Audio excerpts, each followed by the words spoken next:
ஆராய்ந்து முடியாத பெரிய காரியங்களையும் எண்ணி முடியாத அதிசயங்களையும் அவர் செய்கிறார். கண்கள் மூடி நாம் செபிப்போம். பரலோகத்தின் எங்கள் நல்ல பிதாவே, இந்த மாலைவேளையிலும் நீர் நடுவில் பேசுவீராக. பரிசுத்த ஆவியாகிய தேவன் அப்பா ஒவ்வொரு இருதயங்களிலும் இடைப்பட்டு ஆண்டவரே உம்முடைய பிள்ளைகளை ஆசீர்வதித்தருள வேண்டும் என்று செபிக்கிறேன், ஒப்பு கொடுக்கிறேன். அப்பா பொறுப்பில் எடுங்க, இயேசுவின் நல்ல நாமத்தில் பிதாவே, ஆமென் ஆமென். இங்கே யோபு சொல்லக்கூடிய ஒரு நல்ல ஒரு வார்த்தையை நாம் இங்கே வாசிக்கிறோம். ஆமென். ஆராய்ந்து முடியாத பெரிய காரியங்களையும் எண்ணி முடியாத அதிசயங்களையும் அவர் செய்கிறார். ஆமென். கர்த்தர், ஆமென், கர்த்தரை குறித்து அவன் சொல்லக்கூடிய ஒரு வார்த்தை, கர்த்தர் ஆராய்ந்து முடியாத பெரிய பெரிய காரியங்களை எல்லாம் நம்முடைய வாழ்க்கையில் என்ன செய்கிறவர், எண்ணி முடியாத அதிசயங்களை. நம்ம கொஞ்சம் யோசித்து பார்த்தா நமக்கு அவ்வளவு அதிசயங்களை, ஆச்சரியங்களை ஆண்டவர் என்ன செஞ்சிருப்பார், செய்திருப்பார். ஆமேன். அல்லது செய்திருப்பார் என்றில்லை, செய்தார். அல்லேலூயா. ஆமேன். இன்றைக்கும் நம்ம உயிரோடு இருந்து அவரை துதிக்கிறோம்னா அதே ஒரு ஆச்சரியம்தான். அல்லேலூயா. எத்தனையோ சந்தர்ப்பங்களில் நம்ம போய் சேர வேண்டிய நபர்கள் தான், ஆனாலும் தேவன் கிருபையாய் ஆச்சரியமாய் நம்ம என்ன செய்கிறார், நடத்துகிறத நாம் பார்க்குறோம். அதான் இங்கே அவன் சொல்லக்கூடிய ஆராய்ந்து முடியாத பெரிய காரியங்களையும் எண்ணி முடியாத அதிசயங்களையும் அவர் செய்கிறார். அவருடைய பேரே என்னது, அதிசயம். அல்லேலூயா. மனவா வந்து கேட்கும்போது, நான் உம்மை கனம் பண்ணும்படியாய் நீர் சொன்ன காரியங்கள் நிறைவேறும்போது நான் ஆமென் உம்மை கனம் பண்ணும்படியாய் அப்படி உங்கள் பேர் என்ன அப்படின்னு கேட்பா. அல்லேலூயா. ஆமென். அப்போ ஆண்டவர் சொல்றா, என்னுடைய பேர் ஆச்சரியம். என்னுடைய பேர் என்ன, ஆச்சரியம். என்ன ஆமென் அப்படின்னு கேட்குற. அவருடைய பேரே ஆச்சரியம். அவருடைய பேரே என்னது, வண்டர்ஃபுல், ஆச்சரியமான தேவன். ஆமென். அதிசயமான தேவன். ஆமென். அப்படிப்பட்ட அப்போ ஏசாயா 9:6 அவருடைய பேர் என்ன வரும், 5 பேர் கொடுக்கப்பட்டிருக்கும் இல்லைங்களா. அதிசயமானவர். அவருடைய ஒரு பேர் என்னது, அதிசயமானவர். அல்லேலூயா. அவருடைய பேரே அதிசயம். ஆமென். அப்படி நம்முடைய தேவன் அப்படிப்பட்ட ஒரு நல்ல, நமக்கு நடுவில் பெரிய பெரிய காரியங்களை என்ன செய்கிறவர், செய்யக்கூடிய ஒரு நல்ல தகப்பன். ஆமென். இஸ்ரவேல் ஜனங்களே அவர் வழி நடத்தி கொண்டு வரும்போது ஆண்டவர், ஆமென், எகிப்தை விட்டு மோசேயை கொண்டு, ஆமென், பார்வோன் கைக்கெல்லாம் தப்புவித்து வெளியே கொண்டு வரும்போது ஆண்டவர், ஆமென், அல்லேலூயா, ஒரு கட்டத்தில் அவர்கள் செங்கடல் பக்கமாய் வந்து நிற்கும்போது எல்லாம் முடிஞ்சு போச்சுண்டா எல்லா ஜனங்களும், ஆமென், கர்த்தரை நோக்கி கதற ஆரம்பித்தாங்க. அல்லேலூயா. ஆமென். அப்படிப்பட்ட ஒரு இக்கட்டான சூழ்நிலையில் 4 பக்கமும் அவங்களுக்கு அடைக்கப்பட்ட ஒரு வாசலாக இருந்து, 4 பக்கம் என்னது, அடைக்கப்பட்ட ஒரு 2 சைடும் மலைகள், ஒரு இடத்துலும் ஓடிவிட முடியாது. பின்னாடி பார்வோனுடைய சேனை, முன்னாடி செங்கடல். ஆமென். அப்படிப்பட்ட இக்கட்டு அப்படின்னு சொல்ல ஒரு பயங்கரமான இக்கட்டில் சிக்கி இருக்கிற வேளையில் தான், ஆமென், ஆண்டவர் ஒரு அதிசயத்தை செய்தார். அல்லேலூயா. ஆமென். மோசேயும், ஆமென், என்ன ஆண்டவரே என்ன செய்கிறதுன்னு நிற்கும்போது ஆண்டவர், ஆமென், அல்லேலூயா. நல்ல வாசிங்க, 14ஆம் அதிகாரம், ஆமென், 13ஆம் வசனத்தில் நாம் வாசிக்கும்போது, ஆமென், யாத்திராகம் 14:13. அப்பொழுது மோசே ஜனங்களை நோக்கி, பயப்படாதிருங்கள், நீங்கள் நின்று கொண்டு இன்றைக்கு கர்த்தர் உங்களுக்கு செய்யும் ரட்சிப்பை பாருங்கள். இன்றைக்கு நீங்கள் காண்கிற எகிப்தியனை இனி என்றைக்கும் காண மாட்டீர்கள். அல்லேலூயா. ஆமென். ஜனங்களெல்லாம் கொந்தளித்து என்ன மோசேக்கு எதிராக கல்லுகளை எடுத்து என்ன இந்த வனாந்திரத்திலும் இந்த பார்வோன் கையிலும் விழுந்து மடிய பண்ணினானே என்று சொல்லி நிற்கிற வேளையில் அவன் சொல்லக்கூடிய வார்த்தை, ஆமென், பயப்படாதிருங்கள், நீங்கள் நின்று கொண்டு இன்றைக்கு கர்த்தர் உங்களுக்கு செய்யும் ரட்சிப்பை பாருங்கள். இன்றைக்கு நீங்கள் காண்கிற எகிப்தியரை இனி என்றைக்கும் காண மாட்டீர்கள் என்று அவ்வளவாய் நம்பிக்கையோடு அவன் சொல்லுகிறதை பார்க்கிற. கர்த்தர் உங்களுக்காக யுத்தம் பண்ணுவார், நீங்கள் சும்மாய் இருப்பீர்கள். அல்லேலூயா. அப்பொழுது கர்த்தர் மோசே நோக்கி, நீ என்னிடத்தில் முறையிடுகிறது என்ன, புறப்பட்டு போங்கள் என்று இஸ்ரவேல் புத்திரருக்கு சொல்ல, உன் கோலை ஓங்கி உன் கையை சமுத்திரத்துக்கு மேலே நீட்டி சமுத்திரத்தை பிளந்து விடு. அப்பொழுது இஸ்ரவேல் புத்திரர் சமுத்திரத்து நடுவாய் வெட்டாந்தரையிலே நடந்து போவார்கள். நாம் எத்தனையோ முறையும் நமக்கு தெரிந்தாலும் அது ஒரு ஆச்சரியம், ஆராய்ந்து முடியாது. இன்னைக்கும் சயின்டிஸ்டுக்குனாலும் சரி யாருனாலும் ஆராய்ந்து முடியாத ஒரு பெரிய காரியம். கரங்களை பற்றி எல்லாம் சொல்லாம செங்கடலை கர்த்தர் பிளந்து தன்னுடைய ஓங்கிய புயத்தினாலே செங்கடலை பிளந்து அந்த செங்கடலை இந்த இஸ்ரவேல் ஜனங்களுக்கு ரட்சிப்பாக்கி அதே செங்கடலை சத்துருகளுக்கு சமாதியாக்கி ஆண்டவர் பெரிய ஒரு ரட்சிப்பை தேவ ஜனங்களுக்கு கொடுத்தது ஒரு பெரிய அற்புதம், பெரிய பெரிய பெரிய அதிசயம். அல்லேலூயா, ஆமென். அது மனிதனுடைய வாழ்க்கையில் ஆராய முடியாத, எதிர்பார்க்க முடியாத ஒரு காரியம். அதைத்தான் எரேமியா 33:3 நமக்கு தெரியும். என்னை நோக்கி கூப்பிடு, அப்பொழுது நீ அறியாததும் எட்டாததுமான பெரிய காரியங்களை நான் உனக்கு அறிவிப்பேன். அப்போ என்னை நோக்கி கூப்பிடு. அப்பொழுது அவர் சொல்லக்கூடிய ஒரு வார்த்தை, நீ அறியாதது, அதாவது நம்முடைய மனதில் தோன்றிராத ஒரு காரியங்களை, நமக்கு எட்டாத, புத்திகளுக்கு எட்டாத பெரிய காரியங்களை செய்யக்கூடியவர் தான் நம்முடைய கர்த்தர். கரங்களை பற்றி எல்லாம் சொல்லாமல் நாமும் பல இக்கட்டுகளில் சிக்கி இருக்கிற வேளையில் எப்படி இந்த இடத்தை விட்டு, இந்த சூழ்நிலையை விட்டு நான் தப்ப முடியும், இந்த சூழ்நிலையிலிருந்து எல்லா பக்கம் அடைக்கப்பட்டதா இருக்கிறதே, என்ன செய்ய வேண்டும் என்று தெரியலையே என்று சொல்லி பல நேரங்களிலே நமக்கு அப்படிப்பட்ட இக்கட்டுகள் வருவது உண்டு. அல்லேலூயா. அதான் அந்த யோபுல அந்த எலிப்பாஸ் சொல்றதை பாருங்க. அவனும் அந்த வார்த்தையை அங்கே சொல்லுகிற 5ஆம் அதிகாரத்தில், ஆமென், எலிப்பாஸ் சொல்றார் 9ஆம் வசனத்தில் அவன் சொல்லக்கூடிய வார்த்தையை நமக்கு அதே வார்த்தையை அவன் சொல்லுகிறான். ஆராய்ந்து முடியாத பெரிய காரியங்களையும் எண்ணி முடியாத அதிசயங்களையும் அவர் என்ன செய்கிறவர். எலிப்பாஸ் அங்கே சொல்லிட்டு அவன் சொல்லக்கூடிய ஒரு வார்த்தையை வாசிக்கிறோம் 19ஆம் வசனத்தில். 6 இக்கட்டுக்கு உம்மை நீக்கலாக்குவார். 6 இக்கட்டுக்கு என்ன செய்வார்? உம்மை நீக்கலாக்குவார். 7ஆவதிலும் பொல்லாப்பு உம்மை என்ன செய்யாது? தொடராது. அப்படின்னு அர்த்தம், ஒரு எல்லா இக்கட்டுக்கும், எத்தனை இக்கட்டு, எத்தனை பிரச்சனைகள் சத்துரு நம்முடைய வாழ்க்கையில் நம்மளை மூடி போட வேண்டும் என்று கொண்டு வந்தாலும் ஆண்டவர் அவைகளுக்கெல்லாம் நம்மளை விடுதலையாக்கி இக்கட்டுகள்லாம் நம்மை தப்பு வைக்கக்கூடிய நல்ல தகப்பன். அல்லேலூயா. அவர் அதிசயங்களை செய்கிறவர். அவர் எப்படிப்பட்டவர்? ஆராய்ந்து முடியாத பெரிய காரியங்களெல்லாம் அவர் நம்முடைய வாழ்க்கையில் செய்யக்கூடிய ஒரு தேவன். அதை நாம் விசுவாசிக்கணும், நம்பணும். நம்முடைய வாழ்க்கையில் வருகிற பிரச்சனைகளுக்கு, நம்முடைய வாழ்க்கையில் எதிர்கொள்கிற போராட்டங்களுக்கு அந்த தேவன் அவர் பெரியவர், பெரிய காரியங்களை செய்வார் என்று நம்ம அறிக்கையிடணும். அல்லேலூயா. அப்படி அறிக்கையிடும்போது கர்த்தர் நம்முடைய வாழ்க்கையில் பெரிய காரியங்களை என்ன செய்வார். ஆமென், ஆமென். நீங்கள் இன்னொரு சம்பவத்தை நீங்கள் வாசித்தீங்கன்னா ஏசாயா 7ஆவது அதிகாரம் 36ஆம் வசனத்தில் நீங்கள் வாசித்தீங்கன்னா, ஏசாயா 7ஆவது அதிகாரம் 36ஆவது வசனத்தில், அப்பொழுது கர்த்தருடைய தூதன் புறப்பட்டு அசீரியனின் பாளையத்தில் 1,85,000 பேரை என்ன செய்தான்? சஞ்சரித்தான். அதிகாலையில் எழுந்திருக்கும் போது அவர்கள் எல்லாரும் செத்த பிரேதங்களாய் கிடந்தார்கள். அல்லேலூயா, ஆமென். இது ஒரு பெரிய ஒரு ஆச்சரியம். ஒரே ஒரு தூதை ஆண்டவர் அனுப்பிவிட்டார். அல்லேலூயா. காலையில் பார்த்தா அதுக்கு முந்தின நாள் அவன் பேசின வார்த்தைகளும் அவன் சேலஞ்சுகளும் தேவ பிள்ளைகளுக்கு விரோதமாக, நீ என்ன கர்த்தரை நம்பிட்டு இருக்கிறியா? எல்லா தெய்வங்களையும் மக்கள் நம்பினாங்க, அவங்களெல்லாம் மேற்கொண்டு நான் வந்துட்டேன் அப்படிலாம் லெட்டரெல்லாம் எழுதி ஜனங்களெல்லாம் கலங்கடித்து, யூதா ஜனங்களெல்லாம் எசேக்கியாவே அவன் எல்லாம் கலங்கடித்து. ஆனால் எசேக்கியா கர்த்தரை பயங்கரமாக நம்பினான். அல்லேலூயா. அவனை குறித்து வேதம் சொல்லுது, கர்த்தரை நம்புகிற விஷயத்தில் அவனை போல ஒரு ராஜா எழும்பினதே இல்லை. அல்லேலூயா.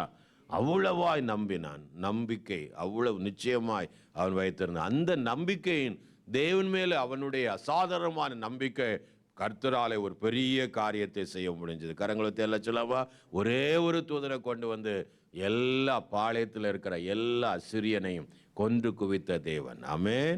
1,85,000 கொஞ்சம் ஜனமா ஒரு நிமிஷத்தில் வேலை முடிஞ்சது. அல்லேலூயா. அதுதான் நம்முடைய தேவன். பெரிய மனிதனுடைய எசேக்கியாவுக்கு மனதில் தோன்றிராதது. அது எப்படி நடக்கும், இது எப்படி சம்பவிக்கும்னு, என்ன நடந்துச்சுன்னு அந்த அளவுக்கு காலையில் பார்த்தா எல்லாம் அப்படியே கிடக்கு. ஆமேன். நல்ல பிரேதங்களாய். ஆமேன். அல்லேலூயா. அப்படிப்பட்ட ஆராய்ந்து முடியாத பெரிய காரியங்களை செய்யக்கூடியவர் தான் நம்முடைய கர்த்தர். அல்லேலூயா. நீங்கள் நம்பணும். எசேக்கியாவை போல, ஆண்டவரே என்னுடைய காரியங்களிலும் நீர் பெரிய காரியங்களை செய்யக்கூடியவர். என்னுடைய வாழ்க்கையில் நான் எதிர்கொள்ளுகிற பிரச்சனைகளில் நீர் பெரிய காரியங்களை என்ன செய்வீர் என்று நாம் என்ன செய்யணும்? ஆண்டவரை நம்பணும். இன்னொரு சம்பவத்தை பாருங்க. ஆச்சரியமான மனதுக்கு எட்டாத ஒரு காரியத்தில் 2 ராஜாக்கள் 3வது அதிகாரம். ஆமென். 2 ராஜாக்கள் 3வது அதிகாரம். அல்லேலூயா. அங்கே ஒரு யுத்தத்துக்கு போகிறாங்க. யோசபாத்தும் இஸ்ரவேலின் ராஜாவும் யோதோம் ராஜாவுமாகி 3 பேர் சேர்ந்து அல்லேலூயா ஒரு யுத்தத்துக்கு போகிறாங்க. அப்போ ஆமென். அந்த யுத்தத்தில் இங்கே பிரச்சனை வரும்போது, ஆமென், 10வது வசனத்தில், அப்பொழுது இஸ்ரவேலின் ராஜா, ஐயோ, இந்த 3 ராஜாக்களையும் கர்த்தர் மோவாபியர் கையில் ஒப்பு கொடுக்க வரவழைத்தாரே என்றான். மோவாபியர் பயங்கரமாக எழும்பி இந்த 3 பேருக்கு மேலே என்ன செய்தாங்க? எழும்பி வந்தாங்க. அப்பொழுது யோசபாத், நாம் கர்த்தரிடத்தில் விசாரிக்கும்படி கர்த்தருடைய தீர்க்கதரிசி ஒருவரும் இங்கே இல்லையா என்று கேட்டதற்கு, எலியாவின் கைக்கு தண்ணீர் வார்த்த சாப்பாத்தின் குமாரனாகிய எலிசா இங்கே இருக்கிறான் என்று இஸ்ரவேலின் ராஜாவின் ஊழியக்காரர் ஒருவன் மறுமொழியாக சொன்னான். அப்பொழுது யோசபாத் அவன் நோக்கி, கர்த்தருடைய வார்த்தை அவனிடத்தில் இருக்கிறது என்றான். இஸ்ரவேலின் ராஜாவும் யோசபாத்தும் யோதோமின் ராஜா அவனிடத்தில் போனார்கள். எலிசா இஸ்ரவேலின் ராஜாவை பார்த்து, எனக்கு உமக்கு என்ன? நீர் உம்முடைய தகப்பனாய் தீர்க்கதரிசியிடத்திலும் உம்முடைய தாயாரின் தீர்க்கதரிசியிடத்திலும் போம் என்றான். அதற்கு இஸ்ரவேலின் ராஜா, அப்படியல்ல, கர்த்தர் இந்த 3 ராஜாக்களையும் மோவாபியரின் கையில் ஒப்பு கொடுத்து வரவழைத்தார் என்றான். அதற்கு எலிசா, நான் யூதாவின் ராஜாவாகிய யோசபாத்தின் முகத்தை பாராதிருந்தால் நான் உம்மை நோக்கவும் மாட்டேன், உம்மை பார்க்க மாட்டேன் என் சேனையின் கர்த்தர் கொன்பாய் சொல்லுகிறேன் என்று என் ஜீவனை கொண்டு சொல்லுகிறேன். அப்படி சொல்லிட்டு, ஆமே, நீங்கள் போய் கர்த்தர் உரைக்கிறது என்னவென்றால் 16வது, இந்த பள்ளத்தாக்கு எங்கும் வாய்க்கால் என்ன செய்யுங்க? வெட்டுங்க. அவன் வெட்டுங்க அப்படின்ட்டார். அல்லேலூயா. நீங்கள் காற்றையும் பார்க்க மாட்டீங்க, மழையையும் காண மாட்டீங்க, ஆனாலும் நீங்கள் உங்கள் ஆடு மாடுகள் உங்கள் மிருகஜீவன்கள் குடிக்கும்படி இந்த பள்ளத்தாக்கு தண்ணீரால் என்ன செய்யப்படும்? ஆமே. எப்படி வரும்? இதெல்லாம் ஆச்சரியம் தானே. ஆமேன். என்ன இப்போ காற்று வராது, இப்போ மழையும் தூத்தாதான், ஆனால் தண்ணீர் என்ன செய்யும்? நிரம்பும். வாய்க்காலெல்லாம் வீட்டு முன்னே பள்ளத்தாக்குலாம் நீங்கள் வெட்டுங்க, அவ்வளோதான், செய்ய வேண்டியது வெட்டு. ஆமேன். தேவன் அல்லேலூயா வாய்க்காலை நிரப்பினார். அல்லேலூயா. ஆமேன்.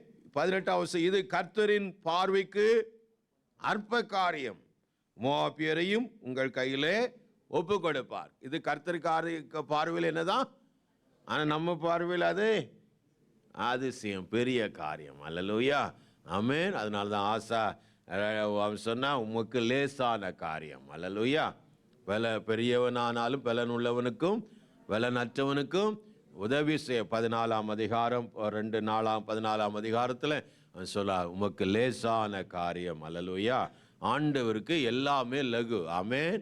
அப்போ தேவ பிள்ளைகளாக இருக்கிற நாம, ஆமேன், ஆண்டவரை நாம் விசுவாசிக்கணும், நம்பணும். ஆண்டவரை என்னுடைய வாழ்க்கையிலும் பெரிய ஆராய்ந்து முடியாத பெரிய காரியங்களையும் எண்ணி முடியாத அதிசயங்களையும் நீர் எனக்கு என்ன செய்யணும் அப்படின்னு சொல்லிட்டு ஆண்டவர்கிட்ட நம்ம என்ன செய்யணும்? செபிக்கணும். பாருங்க, இந்த எலிப்பாசு அவன் சொல்ல வர்ற கருத்து, ஏன் ஆண்டவர் ஆமேன் ஆராய்ந்து முடியாத பெரிய காரியங்களை எண்ணி முடியாத அதிசயங்களை அவர் செய்கிறார் என்று சொல்லும்போது, அவர் மனுஷனாகிய தேவ பிள்ளைகளாயிருக்கிற நம்மை நடத்துகிறதே அதிசயம் என்று சொல்லுகிறார். அல்லேலூயா. நம்மை ஒரு தேவ பிள்ளையை நடத்துகிற விதங்களே அதிசயம், ஆச்சரியம், ஆராய்ந்து முடியாதது என்று அவன் விவரித்து சொல்லுகிறான். அதான் அந்த முடிவில் அவன் சொல்ற 27வது சொல்ற, இதோ நாங்கள் ஆராய்ந்தது, ரிசர்ச் பண்ணி அறிந்தது இதுதான் காரியம் இப்படி இருக்கிறது.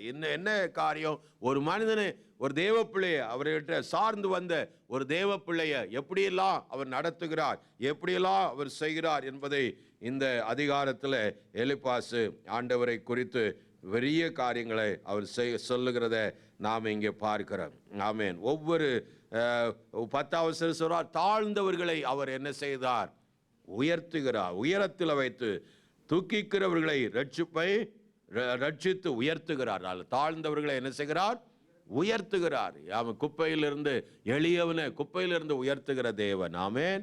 அப்படி அவர் ஆராய்ந்து முடியாதவைகளை செய்கிறவர். ஆராய்ந்து முடியாதவைகளை செய்யக்கூடிய ஒரு நல்ல தகப்பன். அல்லேலூயா. அவர் பூமி மேலே மழையை வருஷிக்க பண்ணி வெளிநிலங்களின் மேல் தண்ணீர்களை வருவிக்கிறார். ஆமென். அல்லேலூயா. அப்படி பேசிட்டே அவர் வருகிறதை நாம் இங்கே பார்க்கிறோம். திரும்பி சுருக்கி நாம் பார்த்தால், ஆமென். அல்லேலூயா. 15வது வசனத்தில், ஆனாலும் எளியவனை அவர் வாயில் இருக்கிற பட்டயத்திற்கும் பொல்லாதவன் கைக்கு விலக்கி என்ன செய்கிறார்? ரட்சிக்கிறார். தேவ பிள்ளைகளை அவர் ரட்சிக்கிறார். அல்லேலூயா. ஆமென். திரும்பி அவர் சொல்லும்போது, தரித்திரனுக்கும் நம்பிக்கை உண்டு. தரித்திரருக்கும் என்ன உண்டு? நம்பிக்கை உண்டு என்று அவர் சொல்லுகிறதை பார்க்கிறோம். அப்புறமா 17வது வசனத்தில் ஒரு அதிசயத்தை அவர் சொல்றார். இதோ தேவன் தண்டிக்கிற மனுஷன் பாக்கியவான். தேவன் தண்டிக்கிற மனுஷன் பாக்கியவான். அல்லேலூயா. ஏன் தேவன் நம்மளை தண்டிக்கன்னு அவசியம் இல்லை. ஆனால் நாம் அவருடைய பிள்ளைகளாக இருக்கிறோம். அதனால தகப்பனை போல நம்மளை தண்டித்து உணர்த்தி வைத்து நம்மை நடத்தக்கூடிய ஒரு நல்ல தகப்பன். அல்லேலூயா. ஆமென். அப்போ நாம் ஒரு மனிதனை, ஒரு தேவ பிள்ளைகளாக இருக்கிற நம்மை அவர் நடத்துகிற விதமே, கரம் பிடித்து நம்மை நடத்துகிற விதமே என்னது? அதிசயம், ஆச்சரியம். அல்லேலூயா. பெரிய பெரிய காரியம். ஆமென். அந்த தேவாதி தேவன் ஒரு மனிதனாய் அவதரித்ததே பெரிய ஆச்சரியம். அப்படிப்பட்ட அதிசயமான தேவன் நம்மை நடத்துகிற விதமே ஆச்சரியம் என்று அவன் சொல்லுகிறார். அல்லேலூயா. அதுதான் ஆமென். தேவன் தண்டிக்கிற மனுஷன் பாக்கியவான். ஆகையால் சர்வ வல்லவருடைய சிட்சையை அற்பமாய் எண்ணாதிரும். அவர் காயப்படுத்தி காயங்கட்டுகிறார். அவர் அடிக்கிறார், அவருடைய கையே ஆற்றுகிறது என்று சொல்லுகிறார். அல்லேலூயா. அதுதான் எபிரேயருடைய புஸ்தகத்தில் நாம் வாசிக்கும் போது, ஆமென், எபிரேயர் புஸ்தகத்தில் நாம் திருப்பி கொள்ளுவோம். ஆமென். 12வது அதிகாரத்தில் ஆமென், அங்கே ஆண்டவர் ஆமென் சொல்லுகிறதை நாம் பார்க்கிறோம். ஆமென். நாம் வாசிப்போம். ஆமென். 8வது வசனத்தில், எல்லாருக்கும் கிடைக்கும் சிட்சை உங்களுக்கு கிடையாது இருந்தால் நீங்கள் புத்திரராய் இல்லாமல் வேசி பிள்ளைகளாயிருப்பீர்களே. அவர் சொல்ற, எல்லாருக்கும் கிடைக்கும் சிட்சை உங்களுக்கு கிடையாது இருந்தால் நீங்கள் புத்திரராய் இல்லாமல் எப்படி இருப்பீங்க? பாருங்க. அப்போ தகப்பன் பிள்ளையை அவனை கண்டிக்கிறது போல அவர் நடத்துகிறார். 7வது வசனத்தில், நீங்கள் சிட்சையை சகிக்கிறவராய் இருந்தால் தேவன் உங்களை புத்திரராக எண்ணி என்ன செய்கிறார்? நடத்துகிறார். தகப்பன் சிட்சையாத புத்திரர் உண்டோ என்று சொல்லி அவர் கேட்கிறார். அப்போ தேவ பிள்ளைகளை அவன் நடத்துகிற விதமே ஆச்சரிய பெரிய காரியம், அதிசயம். ஆமென்.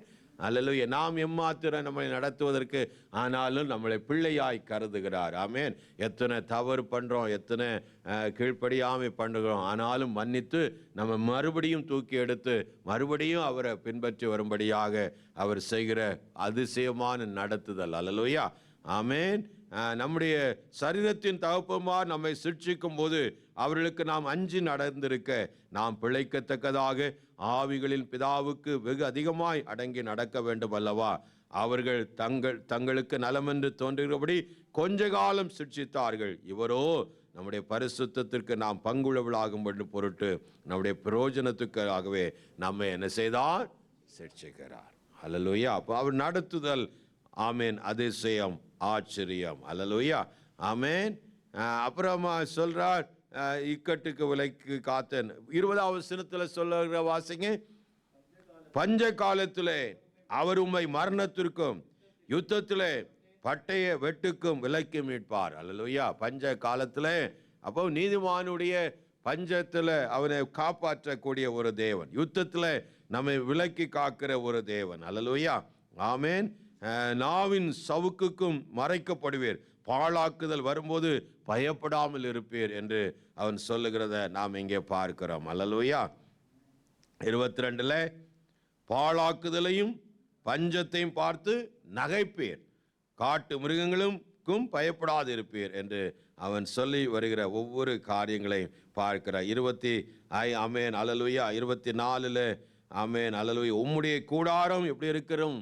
சமாதானத்தோடு இருக்க காண்பீர். உம்முடைய வாசலத்தை விசாரிக்கும் போது குறைவை காண மாட்டீர். அல்லேலூயா. ஆண்டவர் குறைவெல்லாம் பாருங்க. ஆண்டவர் எகிப்திலிருந்து வந்த ஜனங்களை ஆமேன் அவர்களுக்கு போஜனத்துக்கு அவங்க எங்கேயும் போய் தேசங்களில் போய் நிற்க விடாமல் ஒவ்வொரு நாளும் மன்னாவை பொழிந்தருளினார். அல்லேலூயா. அது ஆச்சரியமான காரியம். அது ஆச்சரியமான காரியம். காலைதோறும் அவங்களுக்கு வேண்டிய மன்னாவை அந்தந்த நாளுக்கு வேண்டியவைகளை தேவன் அவளுக்கு புசிக்க கொடுத்தார். எந்த ஒரு இடத்துலையும் போய் பிச்சை எடுத்து ஏந்திக்கிட்டு நிற்கல, எங்களுக்கு அப்பம் தாங்க, அப்போ ரொட்டி தாங்கன்னு சொல்லி. அல்லேலூயா. தேவன் தன் ஜனத்தை ஆச்சரியமாய் பரலோகத்திலிருந்து என்ன செய்தார்? போஷித்த தேவன். இன்னைக்கும் நம்மளை போஷிக்கக்கூடிய ஒரு நல்ல தகப்பன். அல்லேலூயா. ஆமேன். அந்த ஆச்சரியமாக அவன் பெரிய அதிசயமாக நம்மை நடத்துகிற ஒரு நல்ல தகப்பன். உம்முடைய கூடாரம் சமாதானத்தோடு இருக்க காண்பீர். உம்முடைய வாசஸ்தலத்தை விசாரிக்கும் போது ஒரு குறைவையும் நீர் என்ன செய்ய மாட்டீர்? காண மாட்டீர். அல்லேலூயா. அதனால்தான் 34ஆம் சங்கீதம் 10 சிங்கக்குட்டிகள் தாழ்ச்சியடைந்து பட்டினியாய் கிடக்கும், கர்த்தரை தேடுகிறவர்களுக்கு ஒரு நன்மையும் குறைவுபடாது என்று ஆண்டவர் அங்கே வசனத்தில் தாவீது சொல்லுகிறார். ஆமென். அப்போ தேவ பிள்ளைகள் எந்த ஒரு விதத்திலும் தாழ்ச்சி அடைய மாட்டாங்க. ஏன்னா ஒவ்வொரு தேவ பிள்ளைகளை நடத்துகிற விதமே ஆச்சரியம். அல்லேலூயா. அதிசயம். இப்படியும் என் வாழ்க்கையில் நடந்துச்சா, இப்படியும் இதை செய்யறதுக்கு இந்த மாதிரிலாம் நடத்திருக்கிறதுக்கு நாம் எம்மாத்திரம் என்று சொல்லத்தக்கதாய் தேவன் தேவ பிள்ளைகளை என்ன செய்கிறார்? நடத்துகிற ஒரு நல்ல தகப்பன். உம்முடைய சமாதானம் பெருகி உம்முடைய சந்ததியார் பூமியின் பூண்டுகளைப் போல இருப்பார்கள் என்பதை அறிந்து கொள்வீர். அல்லேலூயா. அப்புறம் அவர் சொல்றார், உம்முடைய சந்தானம் பெருகி, உம்முடைய சந்தானம் சந்ததிகள். அல்லேலூயா. ஒரு துன்மார்க்கனுடைய சந்ததி இருக்க வாய்ப்பே கிடையாது. அல்லேலூயா. சந்ததியை தேடினா கிடைக்காது. ஆமாம். ஆனால் தேவப்பிள்ளையுடைய சந்ததி தலைமுறை 1000 தலைமுறைக்கும் அவன் சந்ததிகளை ஆண்டவர் என்ன செய்கிறார்? ஆசீர்வதிக்கிறார். அதுதான் அவர் சொல்றார், உடைய சந்தானம் பெருகி உடைய சந்ததியார் பூமியின் பூண்டுகளைப் போல இருப்பார்கள் என்பதை அறிந்து கொள்வீர். அல்லேலூயா. அப்போ தேவ பிள்ளைகளுடைய சந்தானங்களை தலைமுறைகளை அவர் என்ன செய்கிறார்? ஆசீர்வதிக்கிற ஒரு நல்ல தகப்பன். ஆமென். ஆமென். தானியும் ஏற்ற காலத்தில் அம்பாரத்தில் சேருவது போல முதிர் வயதிலே கல்லறையில் என்ன செய்வீர்? நீடித்த ஆயுசை கொடுக்கிறார். அல்லேலூயா. தீர்க்க ஆயுசை கொடுக்கிறார். ஆமென். ஒரு தேவ பிள்ளைகள் என்ன கொடுக்கிறார்? தீர்க்க ஆயுசை கொடுக்கிறார். ஆமென். கரங்களை எல்லாம் சொல்லாமா? ஆமென். இப்படியெல்லாம் தேவன் என்ன செய்வார்? நம்மளை அதிசயத்தை நடத்துவார். அதை தான் அவன் சொல்றார். இதோ நாங்கள் ஆராய்ந்து அறிந்தது இதுதான். அப்போ யோபு திரும்பி அதுக்கு பதில் சொல்லும் போது அவன் சொல்லக்கூடிய வார்த்தை தான் நான் வாசித்தோம். ஆம், கர்த்தர் என்ன செய்கிறவர்? ஆராய்ந்து முடியாத பெரிய காரியங்களை செய்கிறவர். அவன் சொல்லி வருகிறது, அவருடைய படைப்பே ஆச்சரியம். அவருடைய படைப்பே எப்படிப்பட்டது? ஆச்சரியம். அல்லேலூயா. அவர் சொல்லி வருகிறத நீங்க கவனிங்க. ஆமென். 7வது வசனத்தில் அவர் சூரியனுக்கு கட்டளையிட அது உதிக்காதிருக்கும், நட்சத்திரங்கள் மறைந்து போடுகிறார். அவர் ஒருவரே வானங்களை விரித்து சமுத்திரத்தின் அலை மேலே என்ன செய்கிறவர்? நடக்கிறவர். அது ஆச்சரியம், பெரிய காரியம். இயேசு சமுத்திரத்தின் நடுவில் சமுத்திரத்து மேலே என்ன செய்தார்? நடந்தார். பேதுருவை நடக்க பண்ணினார். அல்லேலூயா. ஆமென். அப்படி அது அதிசயம், அது பெரிய காரியம். அல்லேலூயா. இந்த மாலை வேளையில் அருமையான பிள்ளைகளை நம்முடைய வாழ்க்கையிலும் பெரிய ஆராய்ந்து முடியாத பெரிய பெரிய காரியங்களை இஸ்ரவேல் ஜனங்களுக்கு அதிசயங்களை காண பண்ணின தேவன் அதே கர்த்தர் இன்றைக்கும் நமக்கு அதிசயங்களை ஆமேன் பெரிய காரியங்களை செய்வார். ஒரே ஒரு வசனத்தை வாசித்து நாம் செபிப்போம். ஆமேன். யாத்ரா 34:10 வசனத்தை நாம் வாசித்து நாம் செபிக்கலாம். ஆமேன்.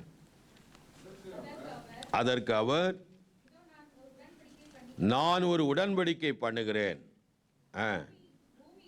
பூமி எங்கும் எந்த ஜாதிகளிடத்திலும் செய்யப்படாத அதிசயங்களை உன் ஜனங்கள் எல்லாருக்கும் முன்பாய் செய்வேன். உன்னோடு கூட இருந்து நான் செய்யும் காரியம் ஆமேன் எல்லா கர்த்தருடைய செய்கைகளை காண்பார்கள். உன்னோடு இருந்து நான் செய்யும் காரியம் பயங்கரமாக இருக்கும். நாம் எல்லாரும் எழுந்து நிற்போம். ஆமேன்.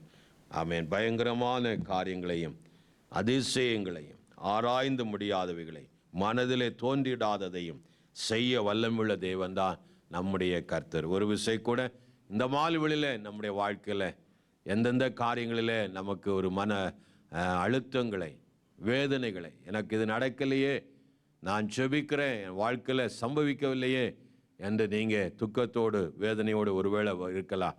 ஆமேன், அல்லேலூயா. என் வாழ்க்கையில் இதெல்லாம் ஏன் நடக்கிறது என்று கூட ஆமேன் இருக்கலாம். இஸ்ரவேல் ஜனங்கள் அங்கலாய்த்தது போல இக்கட்டுகளிலே சிக்கி எப்படி இதிலிருந்து வெளிவருவது என்று தெரியாமல் ஆமேன் தெற்கு முக்காடி இருக்கிற வேளையில் ஆமேன் வேதம் சொல்லு 6 இக்கட்டுகளுக்கும் தேவன் விடுதலை ஆக்குவார், 7லும் உங்களை தப்புவிப்பார் என்று சொன்ன வார்த்தையின்படி இக்கட்டுக்கெல்லாம் விலக்கி காக்கிறவர்.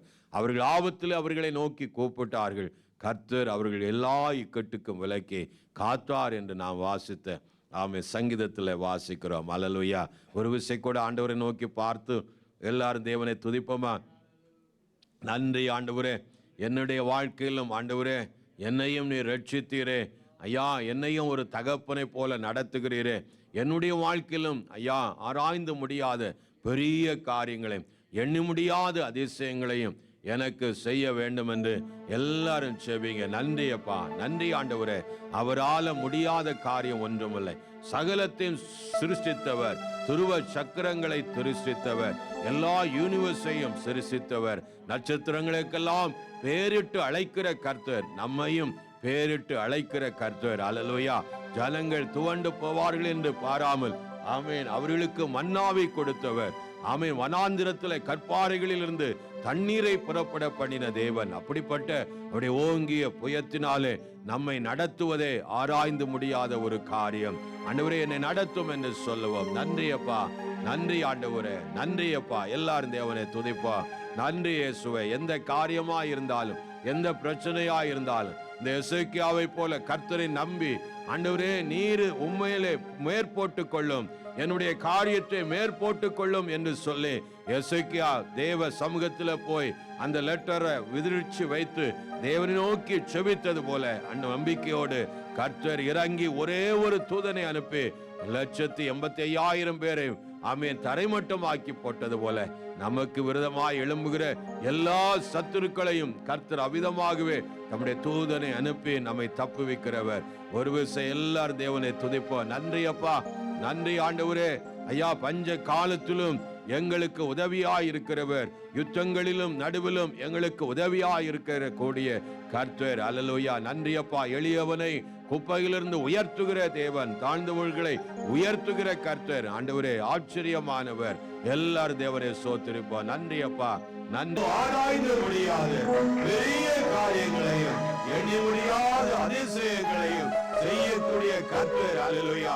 இன்றைக்கும் உடைய பிள்ளையுடைய வாழ்க்கையில் ஐயா ஆராய்ந்து முடியாத காரியங்களை செய்வீராக. மனதிலே தோன்றிடாத காரியங்களை என் ஆண்டவருடைய பிள்ளையுடைய வாழ்க்கையில குடும்பங்களில செய்வீராக. எதிர்பார்த்து இருக்கிற நன்மைகள் பிள்ளையுடைய வாழ்க்கையில கைகூடி வருவதாக. இக்கட்டுகள் பொல்லாப்புகள் ஒன்று பிள்ளையுடைய வாழ்க்கையில அணுகாதபடி செய்வீராக. கபதுரா கபலகரா ஏகவா மனசாக்கரோ இயேசுவின் நாமத்திலே அப்படியே ஆகட்டும் ஐயா. நாங்கள் நம்புகிறோம், நாங்கள் நம்புகிறோம், நாங்கள் நம்புகிறோம். எங்கள் தேவன் என் வாழ்க்கையில, எங்க வாழ்க்கையில ஆராய்ந்து முடியாதவைகளை செய்யும் தகப்பனே. ஒவ்வொரு பிள்ளையும் ஆசீர்வதிங்க. பெரிய காரியங்களை செய்யுங்க. பெரிய காரியங்களை எதிர்பார்க்கிறோம். பெரிய காரியங்களை செய்யுங்க. இயேசுவின் நல்ல நாமத்தில் பிதாவே.